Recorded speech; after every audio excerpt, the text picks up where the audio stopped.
Picture a barge easing out into the Gulf of Mexico. Its deck piled with something you'd normally find in a dumpster behind a seafood restaurant. Broken, sun-bleached oyster shells. No engineers. No concrete forms. No blueprint. Just shell after shell, tipped over the side into open water. To anyone watching from shore, it looked like the least scientific thing imaginable. Garbage disposal dressed up as conservation. And yet, over the better part of 2 decades, that garbage helped set off one of the more remarkable ecological turnarounds documented on the American Gulf Coast.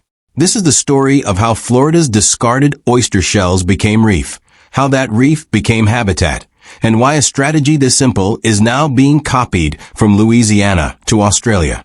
To understand why anyone would dump 500,000 tons of shell into the ocean on purpose, you have to understand how badly Florida's natural oyster reefs had deteriorated. Oyster reefs are not a minor feature of estuary ecosystems. They're foundational. A single adult oyster can filter roughly 50 gallons of water a day, straining out algae, sediment, and excess nutrients as it feeds. According to the Florida Department of Environmental Protection, that filtering action is one of the primary reasons oyster reefs are treated as a keystone habitat. They clean the water column while simultaneously building the physical structure that shelters crabs, juvenile fish, and countless other estuary species. But those reefs need something to grow on. Oyster larvae, called spat, drift through the water column for roughly 2 to 3 weeks before they need to find a hard surface to attach to permanently. If they don't find one, they die. Historically, that hard surface was almost always the shell of a previous generation of oysters.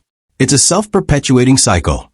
Old shell becomes new reef produces new shell, and the structure grows layer by layer, sometimes over centuries. That cycle broke down badly in Florida's Big Bend region. Research from a University of Florida's Institute of Food and Agricultural Sciences, UF/FAS, found that the 3,000-year-old oyster reef complex off Florida's Big Bend coastline had declined by roughly 88% in less than 30 years, a staggering collapse for a habitat that had persisted since well before written history. Once a reef loses its shell cover to erosion, burial, or disease-driven die-off, what's left behind is often little more than an unstable sandbar. And bare sand is exactly the kind of surface oyster larvae cannot use. Without intervention, there was no biological mechanism left to reverse the decline. The causes were not mysterious. Decades of over-harvesting thinned reef populations across the Gulf. Coastal development altered freshwater flow and increased runoff.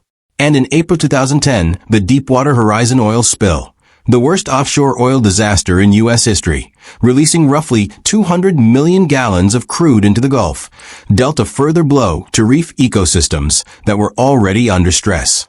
A 2020 study published in the journal Biology Letters estimated that the majority of the world's oyster reefs have disappeared over the past 2 centuries, with close to a third of the remainder considered functionally extinct. The Gulf of Mexico was one of the few regions where reefs still functioned at something close to historical levels, which is precisely why restoring them became an urgent priority rather than a lost cause. The idea that eventually took shape was almost embarrassingly obvious once someone said it out loud. Florida's restaurants and seafood processors were shucking enormous volumes of oysters every year, and virtually all of that shell was going straight into landfills. Meanwhile, the state's reefs were dying for lack of exactly that material. In 2007, NOAA's community-based restoration program, working with the Southeast Aquatic Research Partnership (SARP), began organizing efforts to collect used oyster shell from restaurants and processing plants and return it to the water as reef substrate. Over time, dozens of individual shell recycling and reef building programs sprang up across the state, in Cedar Key, Tampa Bay, the Indian River Lagoon, Pensacola, and beyond, each collecting shuck shell, curing it for months in the sun to eliminate bacteria and pathogens, and then deploying it at carefully chosen restoration sites.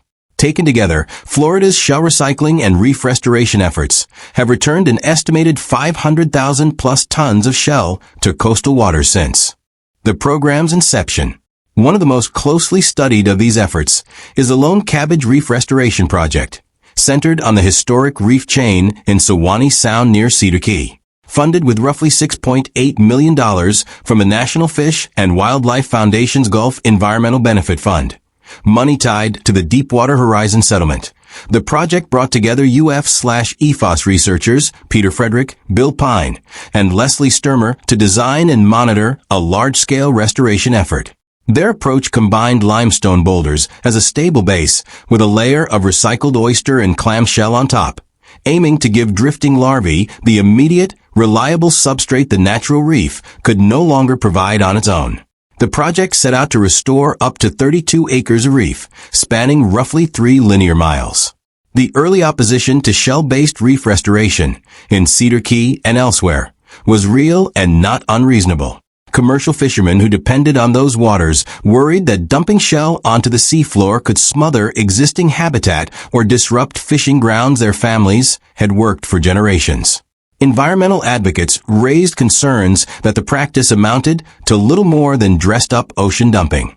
These weren't fringe objections. They reflected a legitimate uncertainty about whether just add shell could really substitute for the complex, slow-building natural process it was meant to replace. The biology behind why this approach succeeds comes down to a fairly simple mismatch. Oyster larvae are extraordinarily selective about where they'll settle, and bare sand offers them nothing. Oyster shell, by contrast, is made primarily of calcium carbonate, and it happens to be the material oyster spat are evolutionarily primed to recognize and attach to. They preferentially settle on other oyster shell, live or dead, over almost any other surface. Once spat cements itself in place, it cannot relocate. If conditions are favorable, it grows, contributing its own shell to the surface for the next generation to settle on. Multiply that across seasons and years, and a pile of what was recently restaurant trash becomes a living, self-renewing structure. Restoration teams in Cedar Key have also experimented with a handful of alternative substrates: limestone oyster castle blocks, mesh bags filled with clam or oyster shell, and reef prisms, largely because loose shell bags introduce plastic mesh into the marine environment over time. But across these different approaches, UF/EFOS researchers have found that many shell types recruit new oysters about equally well, which is part of why recycled restaurant shell remains one of the cheapest and most scalable materials available for reef building. The ecological payoff compounds quickly once a reef takes hold. Newly settled oysters begin filtering water almost immediately, and as their population grows, so does the reef's total filtration capacity. A colony of established oysters can collectively process an enormous volume of water each day, pulling out excess nutrients, algae, and suspended sediment that would otherwise cloud the water and fuel harmful algal blooms. Clearer water lets more sunlight reach the bottom, which benefits seagrass beds that serve as nursery habitat for juvenile fish, manatees, and sea turtles. The reef's three-dimensional structure, crevices, overhangs, clusters of shell, also provides shelter and hunting grounds for crabs, small fish, and the predators that follow them. None of this requires ongoing human maintenance. Once a reef establishes a self-sustaining population, the ecological benefits largely take care of themselves. Florida's results didn't stay contained to Florida.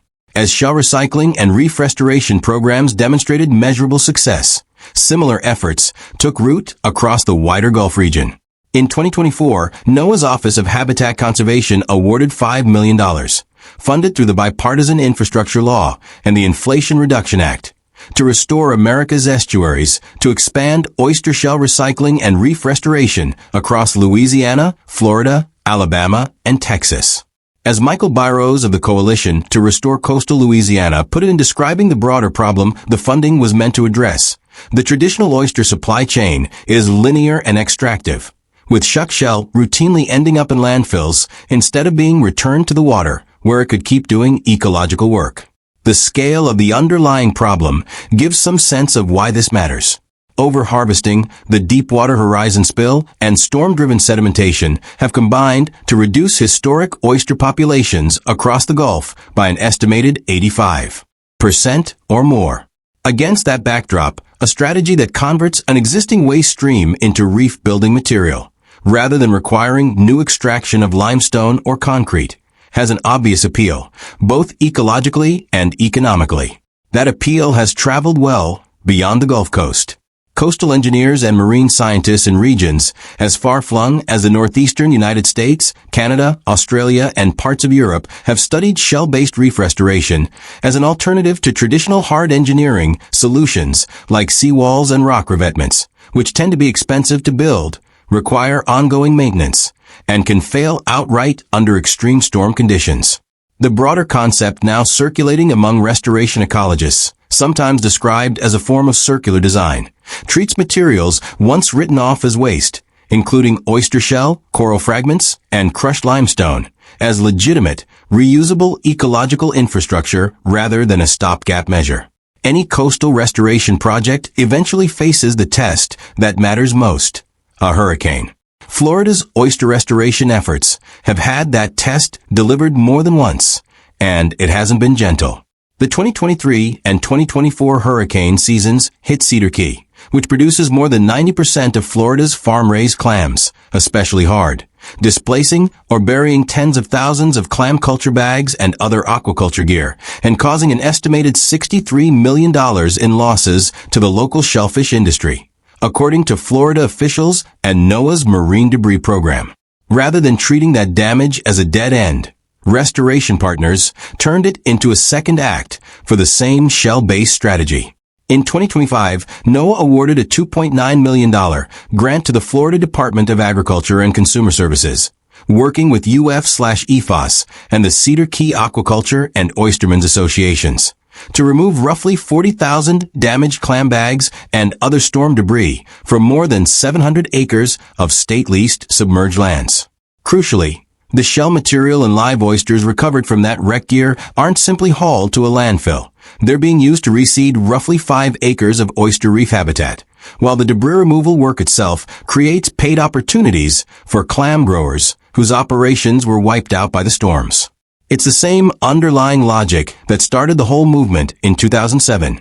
Treat discarded shell not as trash, but as the raw material the ecosystem needs to rebuild itself. This is also where the ecological case for oyster reefs intersects with coastal defense more broadly. A dense, uneven, three-dimensional reef structure absorbs and breaks up wave energy in a way that a smooth engineered seawall simply cannot replicate. And unlike a seawall, a living reef has the capacity to repair and even strengthen itself after a storm, as fresh larvae settle onto damaged shell and add new growth. That self-repairing quality is one of the more compelling arguments restoration advocates make for favoring living shoreline approaches over static concrete infrastructure, particularly in a region that faces hurricanes on a near-annual basis. Nearly 2 decades after the first shell drops, the restoration effort in Florida has evolved from a controversial pilot program into a model referenced well beyond state lines. Programs modeled on the same basic principle: recycle shuck shell, cure it, and deploy it as reef substrate, now operate in places as varied as Tampa Bay, the Indian River Lagoon, Pensacola Bay, and estuaries well outside Florida altogether, each collecting shell from local restaurants and returning it to degraded reef sites.